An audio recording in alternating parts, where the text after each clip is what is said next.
Am I the a-hole for contacting my ex-classmate's entire family after she ghosted me and ruined my credit? Back in 2017, I moved into a large metropolitan city to study, far away from my hometown. I came from a very religious family, so living alone, partying, staying out all night, drinking, and even owning a motorcycle were things I always dreamed of experiencing. I had goals, plans, and honestly, I did accomplish many of the things I wanted during that time. Fast forward to 2020, right in the middle of the pandemic. An old classmate from high school contacted me out of the blue. For context, we graduated in 2014, and I hadn't spoken to her in years. She told me she moved in with some friends and that they didn't even have a living room set. No couch, nothing. They wanted to buy furniture on credit, but they needed a co-signer. Because I knew what it felt like to start from zero and eat meals sitting on the floor, I agreed to help. I told her clearly that if at any point she couldn't pay the monthly installment, she just needed to tell me and I would help cover it or figure something out together. 6 months later, I got a call from the furniture company saying the account was going into collections and that legal action would begin if the debt wasn't paid. Turns out she hadn't paid a single cent in months. Oh, brother. Things like this just like make you like not want to help people, you know? Like, it's like, why does one person have to ruin it for everyone? I tried calling her. She rejected my calls repeatedly until she finally answered and said she didn't want to, quote, bother me by telling me she couldn't pay. So she'd rather bother you by ruining your credit? Didn't you specifically tell her to tell you if she couldn't pay the monthly fee? I told her we are now in a much worse situation. She promised to sell the furniture to pay the debt. She then told me she didn't have money to pay for premium ads to get more visibility, so I offered to do it for her. I posted the listings, and within a week, I had several interested buyers. I told her, and she didn't respond. Okay, what? You're literally doing everything to like solve the problem that she created, and she's not doing anything about it to help? Oh, absolutely not. No. So days passed. She completely stopped replying. I contacted her roommates. No response. At that point, I was desperate. My credit history was on the line. So I went to her Facebook, filtered people with her last name, assuming they were family, and sent a message to over 20 of them. The message basically said, Juanita asked me to be her co-signer. She stopped paying, stopped responding, and now I'm facing collections and legal issues. I need someone to help because this is affecting my credit. I also contacted my mom, who is a lawyer. She later found out that one of Juanita's aunts owed my family a favor. Out of sheer embarrassment, the aunt paid the debt. I then personally negotiated with the collections department to settle the balance immediately, got the interest reduced, paid everything off, and removed my name as co-signer. The aunt transferred me the money and that was the end of it, financially at least. Later, I found out that Juanita and her friends had a falling out. She got married and she never apologized to me. The only time I heard from anyone was when one of her friends called me to say I was a B-word for contacting Juanita's family and making her look bad.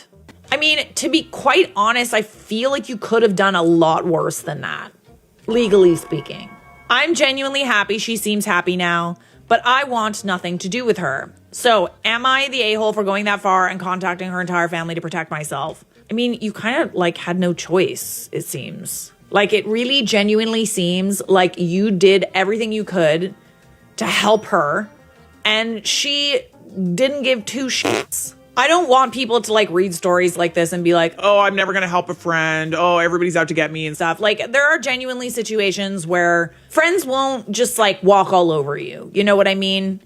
There are friends who have like a conscience and would feel incredibly uncomfortable about someone taking on a debt or legal issues because of their poor planning. But, you know, I've been around the block and I have pretty good instincts about friends that are opportunists. And those are the exact friends that I do not get into any sort of entanglement with, whether it's like roommates or owing them money or them owing me money or letting them borrow things. Like, I can always sense it, you know? I can always sense it. But I don't think that it's like, I feel like it's just because I've had a lot of life experience with this type of thing. So I know like the red flags. And sometimes it's honestly really hard to tell. Like sometimes people seem like genuinely like really, really nice and you like want to help them. And it later comes out that they were kind of an opportunist. Yeah, no, I've definitely been in a situation before where like I've had to cut off friends for similar things.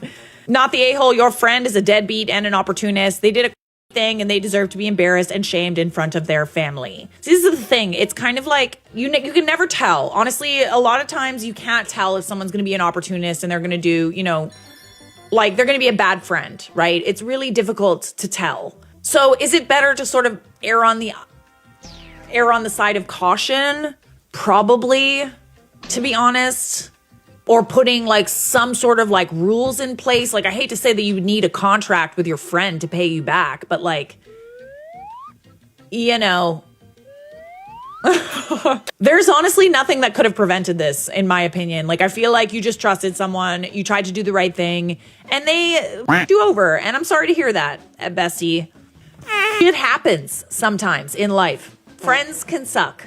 So someone pointed out, I suspect she already burned all the bridges with her family and reached out to several classmates to get the money. OP responded, what is funny though is that later on I found out she indeed burned all bridges with her family by asking big amounts of money and never paying back. She even tried to create a YouTube channel with her friends that never got monetized or even got views. So honestly, it is very sad.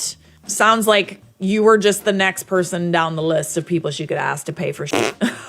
Here's the thing, right? Like, in the same way that it's like, let's say you have a kid that's like you're coddling, right? Like, let's say you're a mom and you have this like son or daughter who constantly needs to be bailed out of things. They learn that they never have to do anything for themselves. They never have to bail themselves out of anything. They never have to like earn a dollar. They learn that because mommy and daddy are always there to rescue them. I actually feel like bailing people out I think it's kind of counterproductive. And you never know if it's like you're just the next person down the list of people that they wanted to ask to bail them out. Not the a-hole for reaching out to her family for help, but you're the a-hole to yourself for agreeing to be on the hook. Thank God for the aunt. Most people do not have that luxury and would be stuck paying collections. And the legal system would agree in favor of you paying because you were a willing co-signer. That's true. Be careful. Glad the situation worked out for you in the end. I get why you're writing this, and hindsight is always 2020, but like, I think we would all like to be people that help people in need. I think we all want to be, like, at least for the most part, good friends, good partners, good members of the community. Unfortunately, there are people who ruin it for others. Because, an ideal society is just like, we're all just constantly helping each other. We're not keeping tabs. We're all just like part of this like village where we're constantly helping. But, the issue with that is there's always people who take advantage of that and don't also want to be a villager in return. So yes, she's the a-hole for herself for agreeing to be on the hook. I agree in that sense that she shouldn't have signed the paperwork. But again, hindsight is 2020, right? So I think OP wanted to help her friend at the end of the day. And there was really no way of knowing that this would have happened. But I can bet your bottom dollar that she's never going to be a co-signer of anything for a friend again. So no, you are not the a-hole, my dear.